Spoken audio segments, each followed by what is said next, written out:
محترم بھائیوں، گزشتہ جمعہ آپ کے سامنے تجارت کے اندر پائے جانے والی حرام کاریاں جس میں لوگ مسلمان سب سے زیادہ ملوث ہیں، تفصیل سے بات ہوئی تھی، لیکن اس جمعے آپ کے سامنے ایک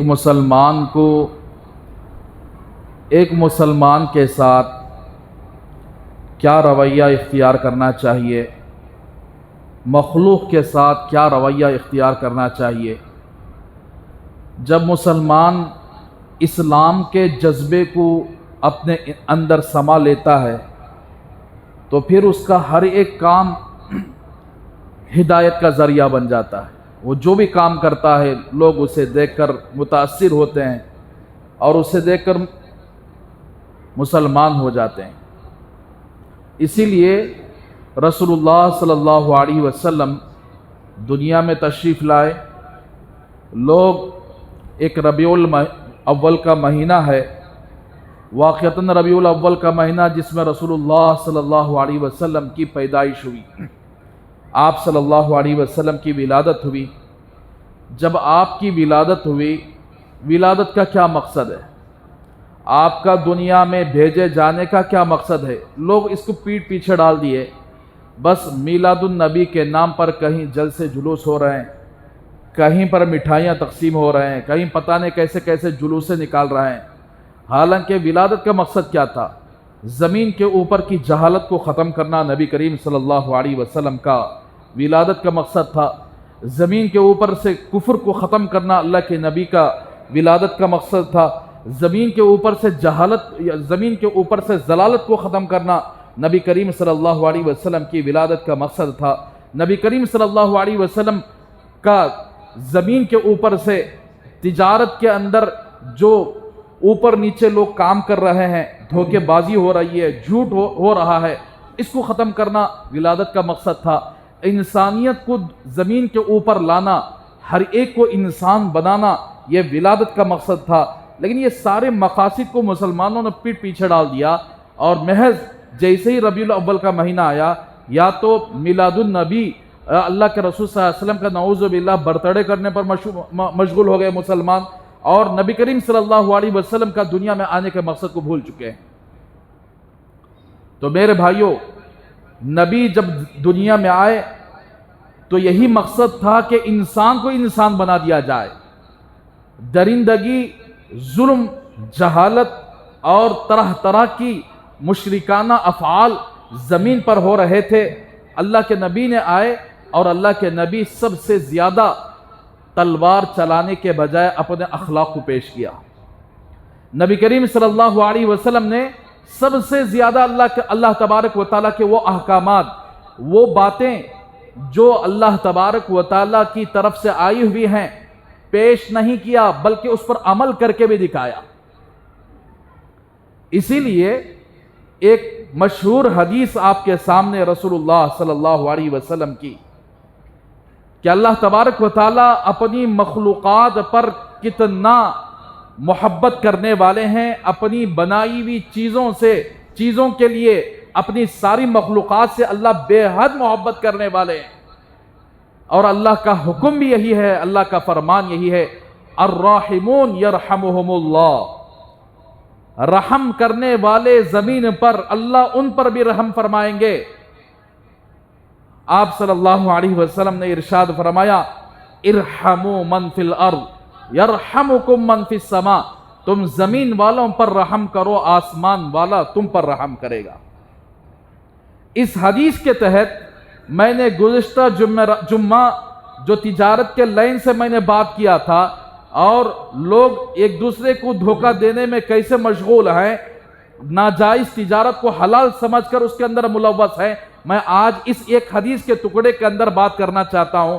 اللہ تبارک و تعالی جو بندہ کسی انسان کے لیے، کسی مخلوق کے لیے نرمی اختیار کرتا ہے، اس کے لیے بھلائی کا معاملہ سوچتا ہے، اللہ تبارک و تعالی اس کے ساتھ بھلائی کا معاملہ فرماتے ہیں۔ جو کوئی بندہ کسی اور انسان کے لیے وہ انسان کا تعلق مذہب سے نہیں ہے کہ فلاں کافر ہو تو تم دھوکہ دے دو، فلاں عیسائی ہو تو تم دھوکہ دے دو، فلاں یہودی ہو تو تم دھوکہ دے دو. نہیں، کوئی بھی انسان جو آپ کے بالمقابل آ جائے اور آپ کے ساتھ اس کا معاملہ ہو جائے تو اللہ تبارک و تعالی من ارحموا من فی الارض، اللہ کے نبی نے یہ نہیں فرمایا کہ مسلمانوں پر رحم کرو، مسلمانوں کے ساتھ سچائی کا معاملہ کرو، مسلمانوں کے ساتھ نرمی کا معاملہ، یہ نہیں فرمایا. زمین میں جتنے لوگ موجود ہیں، وہ چاہے عیسائی ہو، چاہے یہودی ہو، چاہے وہ مسلمان ہو، چاہے کافر ہو، سب کے ساتھ رحم کا معاملہ کرو، اللہ آسمان والا تم پر رحم کا معاملہ فرمائیں گے. تو میرے بھائیوں، اگر یہ اخلاق، یہ باتیں ہم اپنی زندگی کے اندر لائیں گے، ہمارے اخلاق کو لوگ دیکھیں گے تو پھر لوگ مسلمان ہو جائیں گے. ہمارے اخلاق اتنے گئے گزرے ہیں، ہمارے کردار اتنا گئے گزرا ہے، ہمارے کردار کو دیکھ کر آج غیر مسلم ہمارے نبی پر انگلیاں اٹھانے والے بن گئے اور یہ سمجھ رہے ہیں کہ یہ مسلمان جس کردار کے ساتھ زندگی گزار رہے ہیں، جس اخلاق کے ساتھ زندگی گزار رہے ہیں، نعوذ باللہ ہمارے نبی بھی یہی حالت پر ہوں گے. حالانکہ نبی کریم صلی اللہ علیہ وسلم اوپر سے لے کر نیچے تک ایک بال برابر بھی آپ کی کردار میں کبھی کوتاہی نہیں. آپ سراپا اچھے اخلاق والے، عمدہ اخلاق والے، جس نبی کے اللہ نے خود قرآن مجید میں تعریف فرمائی، اِنَّكَ لَعَلَىٰ خُلُقٍ عَظِيمٍ، پیغمبر آپ کے اخلاق بڑے اونچے بلند مرتبے پر ہیں، بڑے اچھے اخلاق ہیں آپ کے. افسوس ہے مسلمانوں پر، ہم اپنے نبی کے اخلاق کو اپنی زندگی میں نہیں لائے. اسی لیے ایک کافر ہم مسلمانوں کو دیکھ کر ہمارے نبی پر انگلیاں اٹھانا شروع کر دیا ہے. ہمارے کردار، ہمارے اخلاق اچھے ہوتے تو وہی سمجھتے تھے کہ بھئی یہ نبی کے امتی ہیں، دیکھو ان کے اخلاق جیسے ہیں، ان کے نبی کے اخلاق کتنے اچھے ہوں گے. تو اس لیے اللہ تبارک و تعالیٰ نے ہم کو زمین کے اندر ایک خلافت عطا فرمائی، خلیفہ بنایا ہے. ہم سب اللہ تبارک و تعالیٰ کی معرفت کو پھیلانے والے، اللہ تبارک و تعالیٰ کی احکامات کو پھیلانے والے، اللہ تبارک و تعالیٰ نے ہم سب کو اس کی ذمہ داری عطا فرمائی ہے.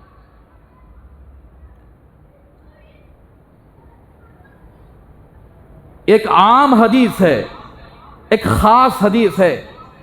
ہم خاص کو بھی چھوڑ دیے ہیں، عام کو بھی چھوڑ دیے ہیں. خاص حدیث کیا ہے؟ جو کوئی آدمی، حدیث پاک کے اندر آتا ہے، حدیث کا مفہوم ہے، حضرت ابو ہریرہ رضی اللہ تعالیٰ عنہ اس کے راوی ہیں، فرماتے ہیں جو کوئی آدمی کسی مسلمان بھائی کے کسی مصیبت کو، کسی بے چینی کو ختم کر دیتا ہے، اس کو ساتھ دیتا ہے اس مصیبت کے ختم کرنے میں، اس کے مشکلات کو حل کرنے میں ساتھ دیتا ہے، اللہ کے رسول صلی اللہ علیہ وسلم نے ارشاد فرمایا کل قیامت کے دن کی ہولناکیوں سے اور کل قیامت کی مصیبتوں میں سے ایک مصیبت سے اللہ تبارک و تعالیٰ اسے چھٹکارا عطا فرمائیں گے. اور اسی طریقے سے اللہ کے رسول صلی اللہ علیہ وسلم نے ایک جگہ ارشاد فرمایا، حدیث کا مفہوم ہے جو کوئی آدمی کسی مسلمان بھائی کی ضرورت کو پوری کرتا ہے، اللہ تبارک و تعالیٰ اس کی دنیا اور آخرت کی ضرورتوں کو پوری فرما دیتے ہیں. تو اندازہ لگائے یہاں مسلمانوں کے ساتھ کس طریقے سے معاملہ کرنے کا اللہ کے رسول حکم فرما رہے ہیں.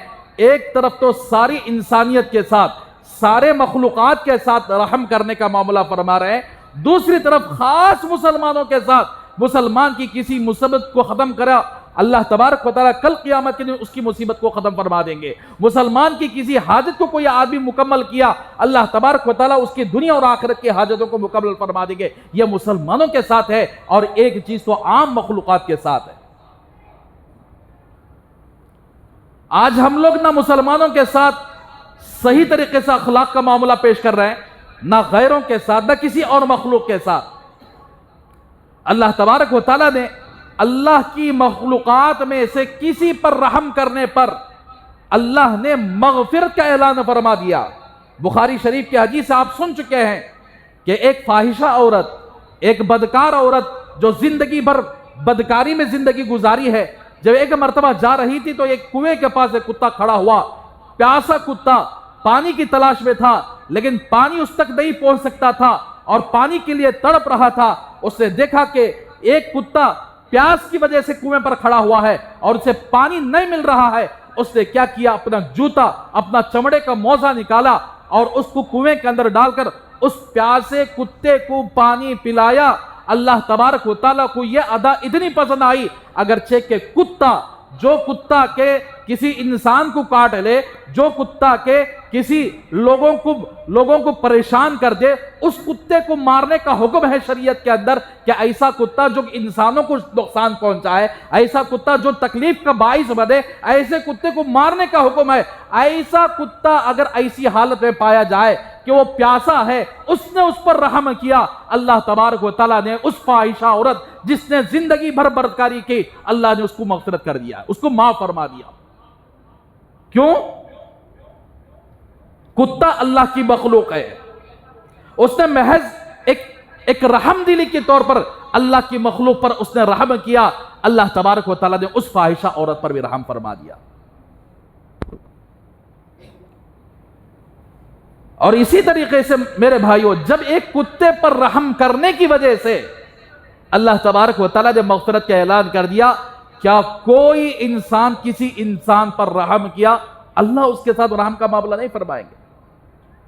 اس سے بڑھ کر کوئی مسلمان کسی مسلمان کے ساتھ رحم کا معاملہ کیا، نرمی کا معاملہ کیا، کیا اس مسلمان پر اللہ کی رحمت نہیں آئے گی؟ لیکن آج ہمارے دل درندے بن چکے ہیں، ایک دوسرے کے خلاف نفرتیں اگلنے میں، ایک دوسرے کے خلاف پلانے بنانے میں، ایک دوسرے دکانوں کی ٹھپ کرنے میں، ایک دوسروں کی تجارت کو ختم کرنے میں، ایک دوسرے کی زندگی کو ختم کرنے میں ہم نے کیسے درندوں کے حد پار کر چکے ہیں.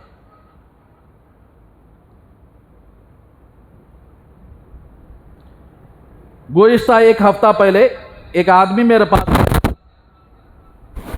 آ کر مجھ سے یہ فرمایا کہ دیکھو ہماری جائیداد ہے، 2 بھائیوں کی جائیداد، اور دونوں بھائی آپس میں مل بانٹ کر اس جائیداد کو تقسیم کر چکے ہیں.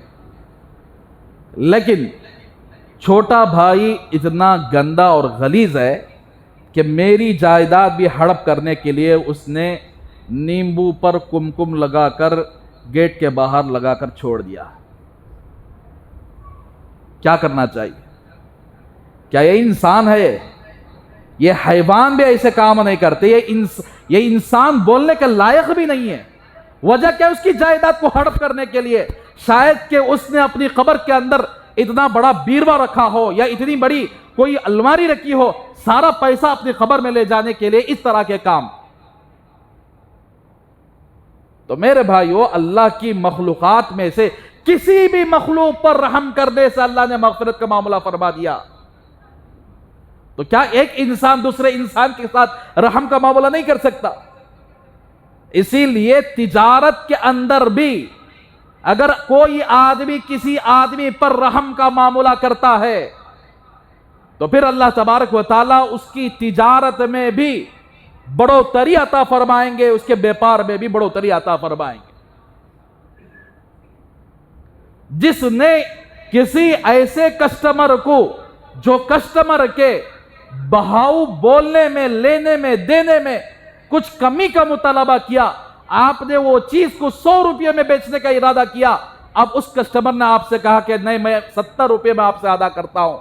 آپ نے اس کو محض اس وجہ سے مان لیا کہ یہ میرا کسٹمر ہے، ایک انسان ہے، یہ ایک اللہ کی مخلوق ہے، میں اس پر رحم کرتا ہوں. وہ جو دام میں پوچھا ہے 70 روپے، اس 70 روپے پر کم نفع رکھ کے اگر اس کو بیچ دیتا ہے تو اللہ تبارک و تعالیٰ اس کی وجہ سے اس کو دنیا کے اندر بھی اس کی تجارت میں بڑھوتری عطا فرماتے ہیں، اور قیامت کے دن میں اللہ تبارک و تعالیٰ اس کے ساتھ نرمی کا معاملہ فرماتے ہیں.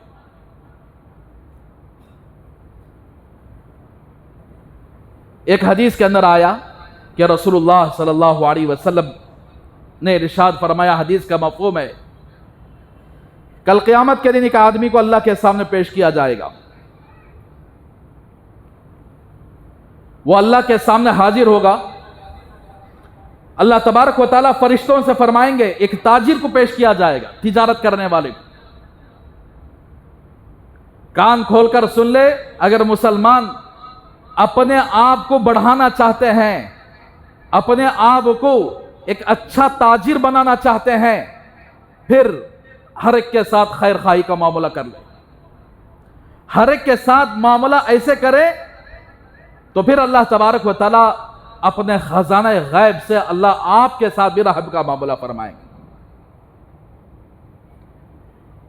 تو ایک تاجر کو پیش کیا جائے گا، اللہ فرمائیں گے دیکھو اس کے نامہ عمل میں کتنی نیکیاں ہیں، اس کو ٹٹولا جائے گا، کوئی نیکی اس کی نہیں رہے گی، نہ اس کی زندگی کے اندر نماز رہے گی، نہ روزہ رہے گا، نہ زکوٰۃ، نہ حج، نہ کچھ۔ فرشتے عرض کریں گے یا اللہ کوئی بھی نیکی نہیں ہے، ذرا دیکھو، ذرا چھان بین کرو، کوئی نیکی تو رہے گی۔ تو فرشتے چھان بین کریں گے تو فرمائیں گے اللہ یہ ایک نیکی ہے۔ کیا ہے وہ نیکی؟ یہ دنیا کے اندر تاجر تھا، تجارت کرنے والا تھا، اور اس نے اپنے ایک غلام کو رکھا ہوا تھا، اور یہ تجارت کرنے سے پہلے اپنے غلام کو اس بات کی تاکید کرتا تھا اگر کوئی آدمی کو تو نے چیز خریدا یا بیچا تو بیچتے ہوئے اس کے ساتھ نرمی کا معاملہ کرنا۔ اگر وہ آدمی تنگ دست آدمی ہے، چیز تو خرید لیا ہے لیکن پیسہ ادا نہیں کیا، اگر وہ تنگ دست ہے، غریب ہے، اس کو ٹائم دو، 15 دن ٹائم دو، 1 مہینہ ٹائم دو۔ اگر وہ ادا کر دیتا ہے تو ٹھیک ہے، نہیں ادا نہیں کرتا ہے تنگ دست سے معاف کر دو۔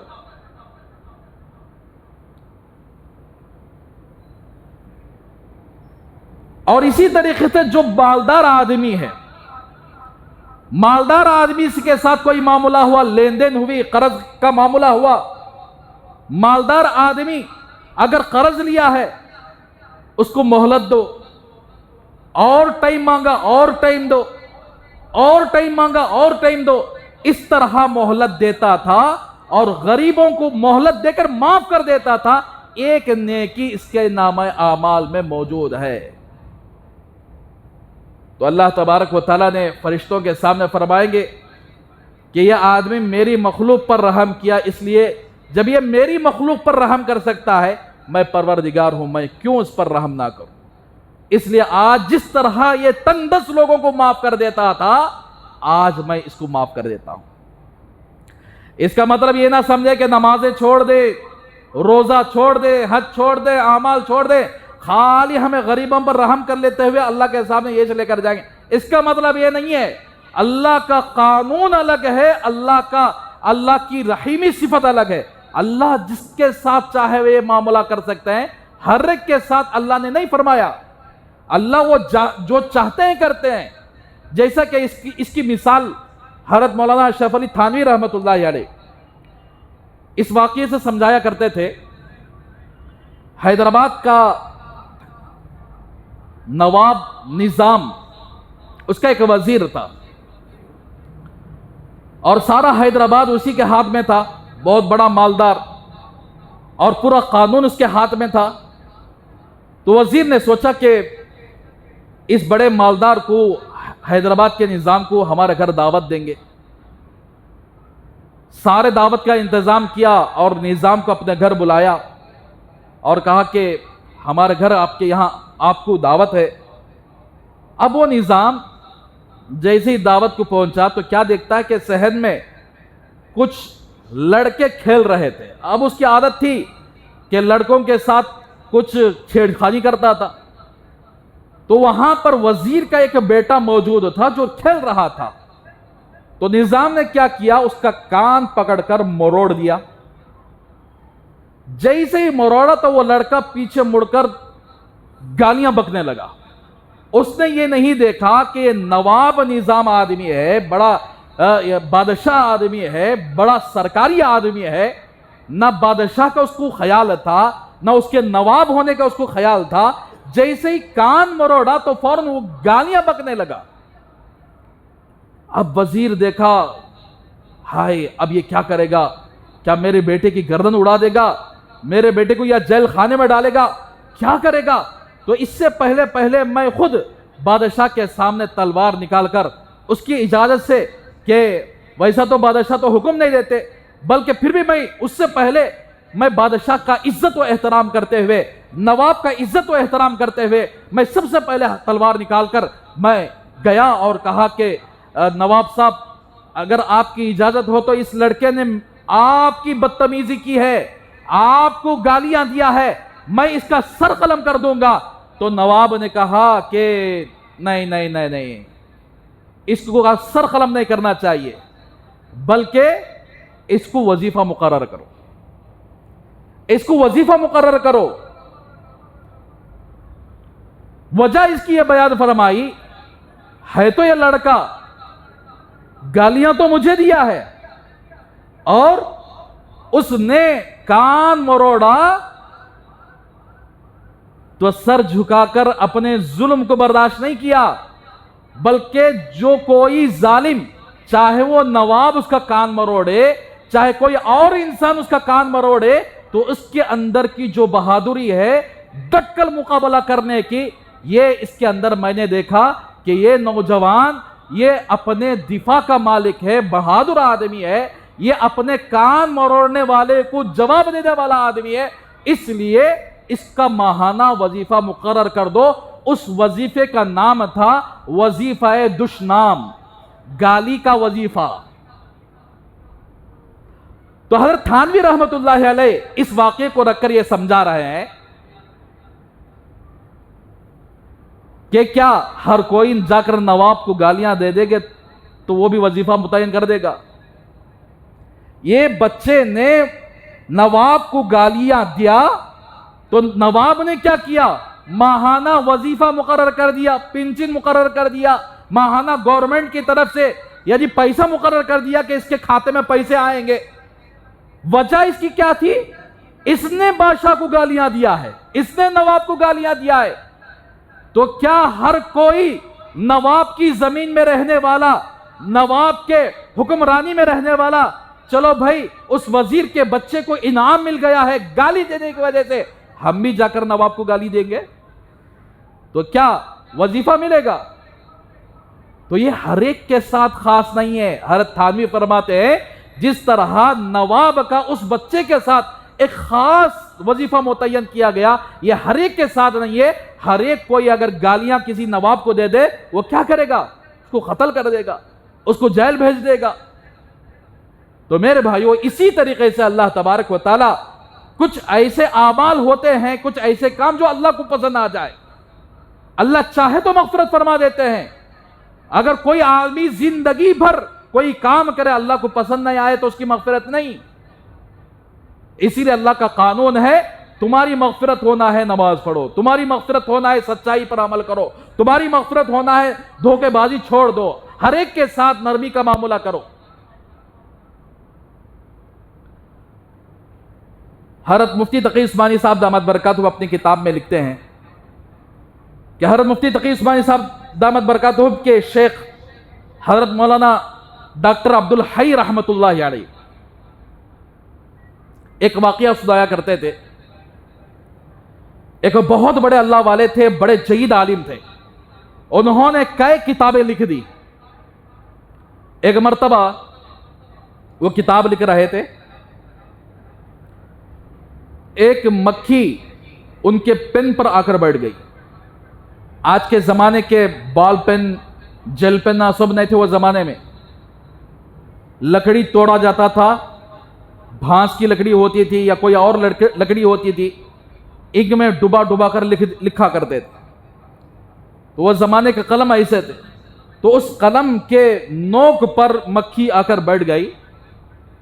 تو حضرت نے اس مکھی کو، قلم کو حرکت دینے کے بجائے اس مکھی کے لیے اس طرح قلم کو تھوڑی دیر ٹھہرا کر رکھ دیا۔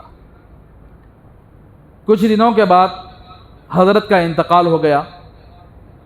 پوری زندگی حدیث کے پڑھانے میں گزری ہے، پوری زندگی قرآن کی تفسیروں کے پڑھانے میں گزری ہے، پوری زندگی دین کی خدمت میں لگا دیے ہیں۔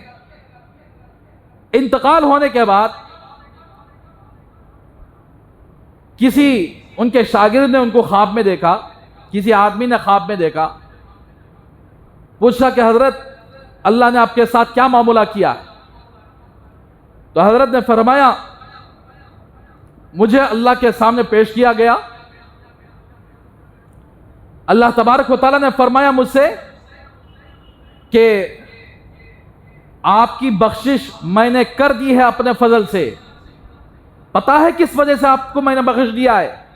میرے من کے اندر یہی بات آئی کہ میں زندگی بھر حدیث کا درس دیتا رہا، قرآن کا درس دیتا رہا، زندگی بھر میں نے کتابیں لکھی ہیں، دین کے سلسلے میں نے بہت ساری کتابیں لکھی ہیں، اللہ تبارک و تعالیٰ کو یہ ساری چیزیں پسند آ گئیں، اس وجہ سے میں بخشا گیا ہوں۔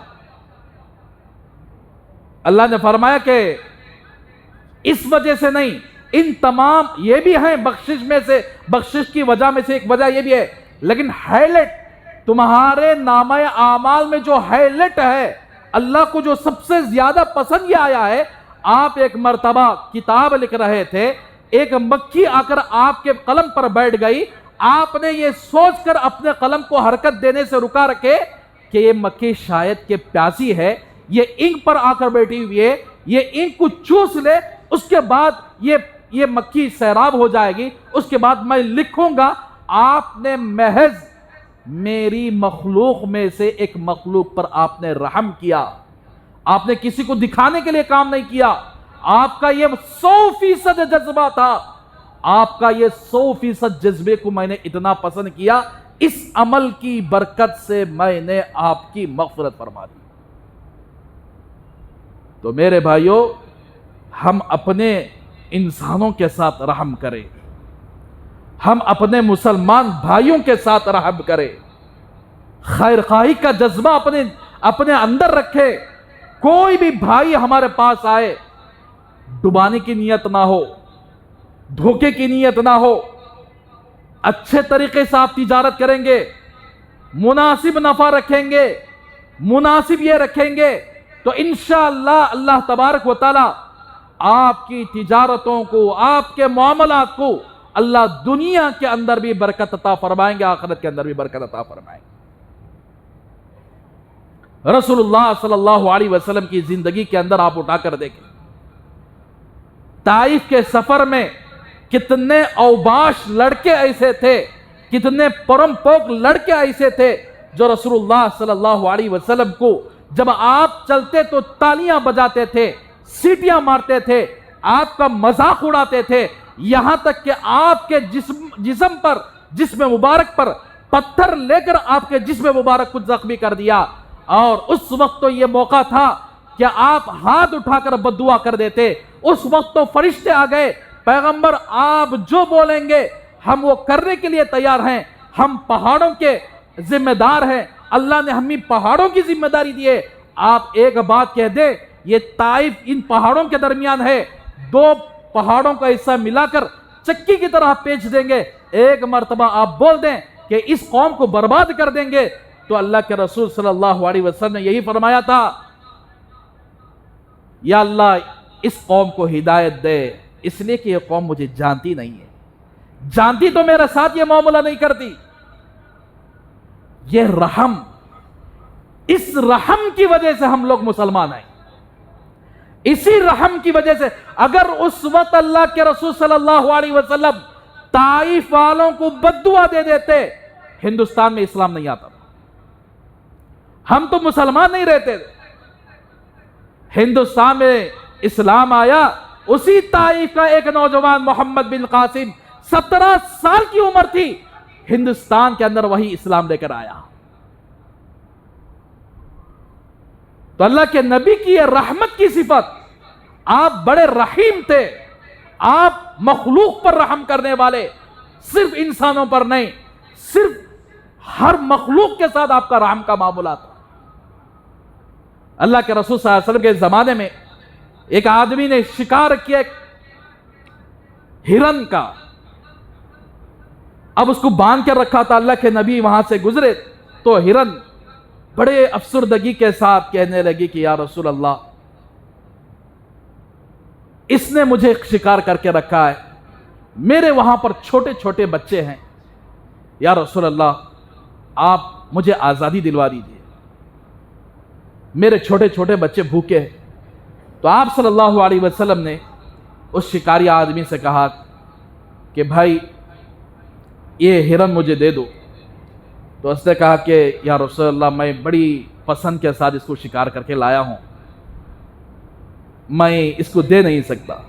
تو آپ نے فرمایا کم از کم اتنا تو بھی کر سکتے ہو کہ اس ہرنی کو چھوڑ دو اس وقت تک کے لیے کہ یہ اپنے بچوں کو جا کر دودھ پلا کر آئے۔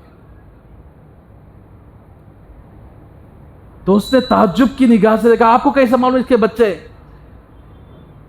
تو آپ صلی اللہ علیہ وسلم فرمائے کہ اس ہرنی نے مجھے بات کی ہے، آنکھوں میں آنسو بہاتے ہوئے اس ہرنی نے مجھے بات کی ہے۔ تو اس نے کہا ٹھیک ہے، آپ کی ضمانت پر، آپ ضامن رہے، آپ کی ضمانت پر میں اس ہرنی کو چھوڑ رہا ہوں، اس شرط پر کہ یہ اپنے بچوں کو دودھ پلا کر واپس آ جائے۔ تو اس نے ہرنی کو چھوڑ دیا۔ اللہ کے رسول صلی اللہ علیہ وسلم وہیں پر ٹھہرے رہے۔ ہرنی گئی اور اپنے بچوں کو دودھ پلا کر واپس آ گئے۔ جیسے ہی یہ واپس آئی، اس نے کیا کیا؟ اللہ کے رسول صلی اللہ علیہ وسلم کو اس کو ہدیہ دے دیا کہ واقعاً آپ اللہ کے رسول ہیں۔ آپ صلی اللہ علیہ وسلم نے اس کو آزاد کر دیا۔ وہ ہرنی آپ صلی اللہ علیہ وسلم کو جاتے ہوئے بڑی محبت کی نگاہ سے دیکھتے ہوئے جا رہی تھی۔ تو میرے بھائیو، اندازہ لگاؤ کہ ہمارے نبی نے ہم کو دوسرے مخلوقات پر بھی رحم کرنے کا سکھایا ہے، آج ہم کیوں نفرتیں دلوں کے اندر پالتے ہوئے پھر رہے ہیں؟ کیوں ہم کسٹمروں کو کچا چبا کر کھانے کی فکر میں ہیں؟ کیا کریں گے وہ مال جو دھوکہ دے کر اپنی جھولی میں ڈال لے، جو جھوٹ بول کر کیا کریں گے؟ جب ہم آپس میں اپنے کسٹمروں کے ساتھ محبت کا معاملہ نہیں کر سکتے ہیں، اس کے ساتھ خیر خواہی کا معاملہ کر سکتے ہیں، نہیں کر سکتے ہیں، تو پھر اللہ کے پاس سے رزق کی کیا امید رکھ سکتے ہیں ہم لوگ؟ ہمارے نبی بڑے نرم دل والے، امت کو یہی سبق سکھایا کہ تم صرف انسانوں پر نہیں اور مخلوقات پر بھی تم پر رحم کرنا ضروری ہے۔ حضرت جنید بغدادی رحمت اللہ علیہ بہت بڑے اللہ والے، ایک مرتبہ سمندر کے کنارے پر چہل قدمی کر رہے تھے، ایک کشتی آئی جس کے اندر آوارہ لڑکے موجود تھے۔ اب ذرا داڑھی والے جبے والے دیکھے بولے تو ذرا مذاق بھی ہوتا ہے، ان کو مذاق بھی کیا جاتا ہے، ان کو چھیڑا بھی جاتا ہے، ان کو حقیر نگاہ سے بھی دیکھا جاتا ہے۔ تو جنید بغدادی رحمت اللہ علیہ کو ان لوگوں نے تالیاں پیٹی جس طرح اللہ کے رسول کو پیٹے گئے۔ انہوں نے آپ کا نام لے کر مذاق اڑایا، سیٹیاں بجائی، ناچ گانے میں ملوث تھے۔ تو جس طرح اللہ کے رسول صلی اللہ علیہ وسلم رحمت بن کر آئے دنیا کے اندر، سارے عالم والوں کے لیے رحمت بن کر آئے، جس نے اللہ کے نبی سے، اللہ سے سچی محبت کی، جس کے دل کے اندر اللہ کی محبت موجود ہے، جس کے دل کے اندر اللہ کے رسول کی محبت موجود ہے، وہ آدمی اللہ کی مخلوقات کے ساتھ بھی محبت کرے گا، وہ اللہ کے مخلوقات کے ساتھ بھی محبت کرے گا۔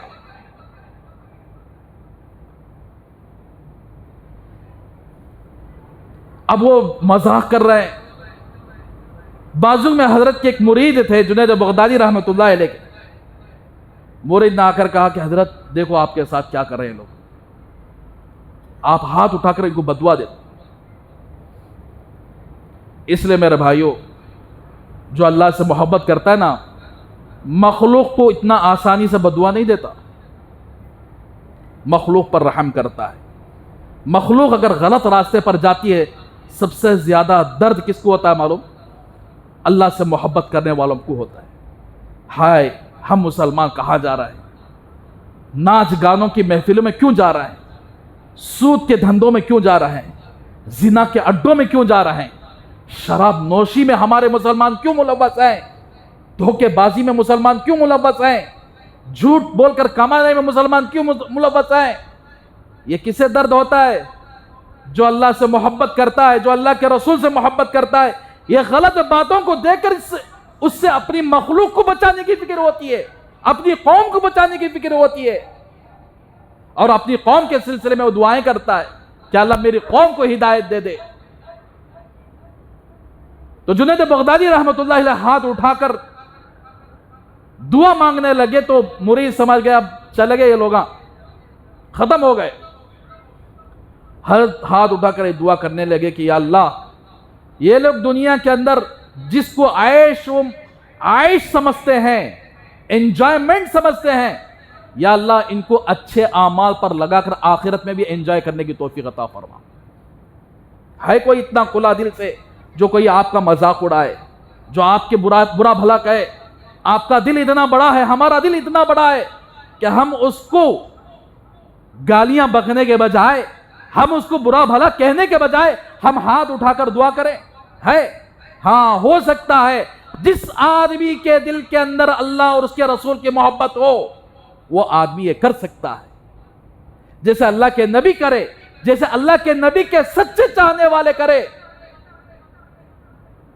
تو اس لیے میرے بھائیوں، ہر معاملے میں آپ رشتہ داروں کے ساتھ اچھا معاملہ کرو، والدین کے ساتھ اچھا معاملہ کرو، آپ اپنے پڑوسیوں کے ساتھ اچھا معاملہ کرو، اپنا دکانداری تجارت کا جو معاملہ ہے ان کے ساتھ حسن سلوک کا معاملہ کرو.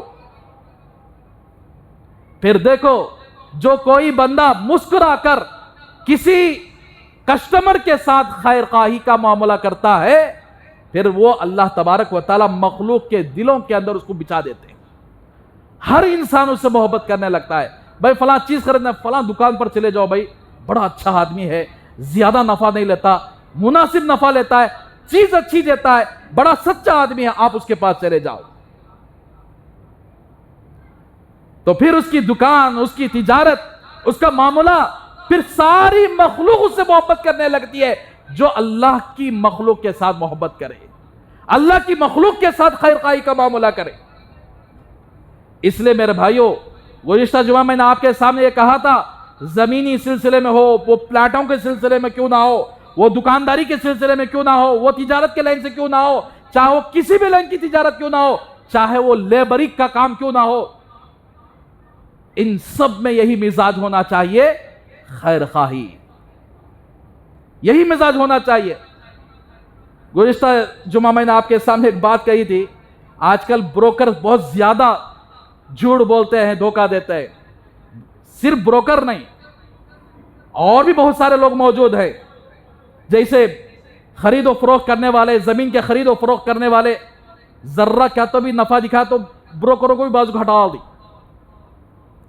ہر ایک ہے، لیکن سب کے لیے میں نے کہا ہے کہ سب بھی آ کر کیا توبہ کرنا چاہیے، اپنے معاملات کو صاف رکھنا چاہیے، تبھی ہم مسلمان آگے بڑھ سکتے ہیں. ہم چاہے دھوکہ دے کر، جھوٹ بول کر، کسٹمروں کو آ کر پانی پلا کر جس کسی کے پاس قرض لے لیے اس کے چپلاں گھٹ جانا، اس کا قرض واپس کرے تھے. بیچارہ مانگ مانگ کر تھک جاتا ہے، انہیں قرض واپس نہیں لوٹاتا. اور کسی آدمی سے ہم کام کروا لیے، اس کی اجرت دیے بغیر اس کو چھوڑ دیے، اس کے بھی چپلاں گھس جانا، اس کی اجرت وصول کرے تک. سما آ جا، شام کو آ جا. کیا یہ لوگوں کے گھروں کے اندر کوئی مشکلات آ جائے، کوئی بچہ بیمار پڑ جائے، بیوی بیمار پڑ جائے، باپ بیمار پڑ جائے، ماں بیمار پڑ جائے، صرف محض امام صاحب کے پاس اگر ذرا دعا کر ڈالا تو دعا لگ جاتی امام صاحب کی. یہاں اتنے لوگوں کو ستا رہا ہے، باہر اتنے لوگوں کو تکلیفیں دے رہا ہے، کسی سے کام کروا رہا ہے، کام کرا کر اس کی محنت کی کمائی کی اجرت نہیں دے رہا ہے. کرتے ہی نا لوگ، صبح سے لے کر شام تک وارم کام کرا لیتے. منگل کے دن آجو دے دا دی، منگل کے دن آیا تو اس کے 100 مثال 1000 روپے دینا تھا، یہ 200 روپے رکھ لو، سما جاؤ. ایک آدمی آپ کے لیے کام کرتا ہے اور محنت کرتا ہے، اپنا پسینہ بہاتا ہے، اور آپ اسے اجرت دینے کے لیے اتنا ستائے. تو اسی لیے لیبروں نے کیا کیا، یہ بیٹے ستاتے چرجی ملک کو دھوکے بازی کا راستہ اپنا لیا.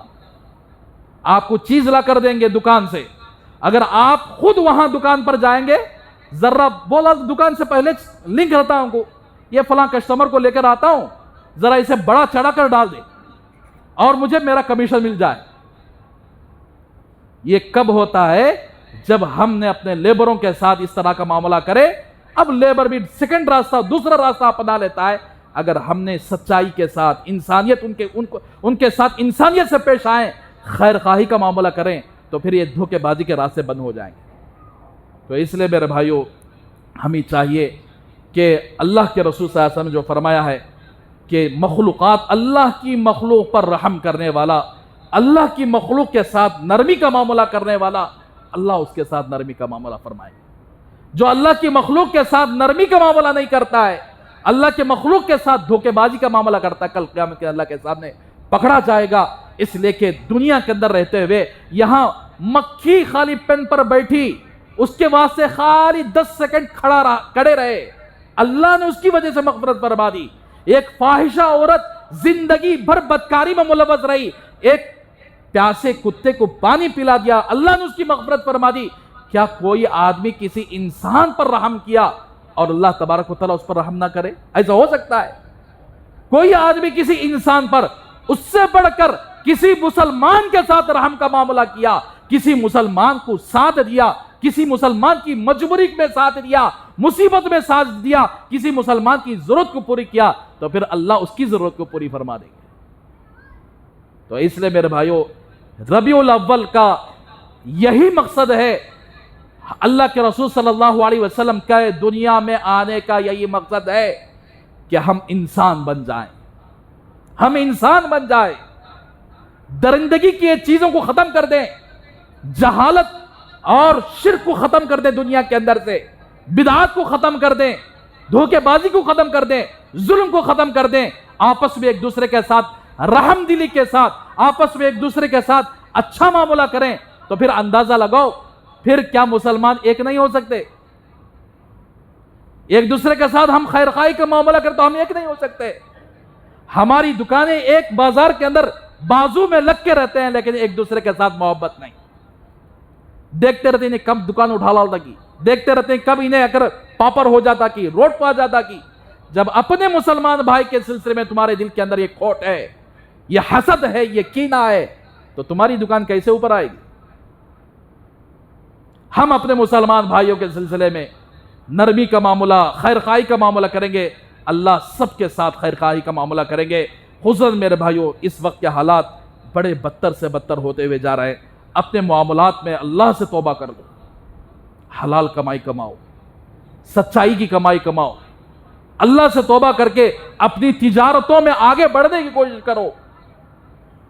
یہ چند باتیں آپ کے سامنے رہی، اللہ سے دعا کریں کہ اللہ تبارک و تعالی ہم سب کو ان باتوں پر عمل کرنے کی توفیق عطا فرمائے، اور اللہ تبارک و تعالی ہم سب کو خصوصاً آپس میں مسلمانوں کے ساتھ ایک دوسرے کے ساتھ خیر خواہی کرنے کی توفیق عطا فرمائے، اور اللہ تبارک و تعالی ہم سب کو سچی تجارت نصیب فرمائے، حلال تجارت نصیب فرمائے، اور تجارت میں اللہ تبارک و تعالی نے جس طرح تجارت میں چلنے سے جو برکتیں اللہ نے رکھی ہیں، اس طریقوں پر چلنے کے اللہ تبارک و تعالی ہم سب کو توفیق عطا فرمائے۔ آپ سے پیچھے جو لوگ آئے ہوئے، آپ سے پھر ادباً ایک درخواست کرتا ہوں، آخری میں آئے ہیں، شاید کہ 5-10 منٹ سے زیادہ آپ بیان نہیں سن سکے۔ یہ باتیں سب جب آپ شروع میں آ جائیں گے تو انشاءاللہ پوری باتیں سننے کا موقع ملے گا۔ کیا ہمارے پاس ہفتے میں ایک دن جمعہ میں آدھا پونا گھنٹہ اللہ کے دین کی باتیں سننے کا موقع نہیں ہے ہمارے پاس؟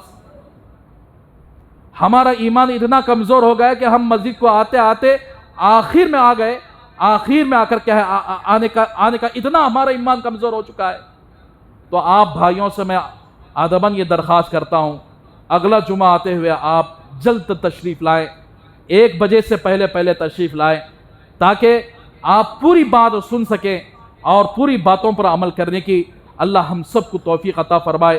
آمین، وآخر دعوانا الحمدللہ رب العالمین۔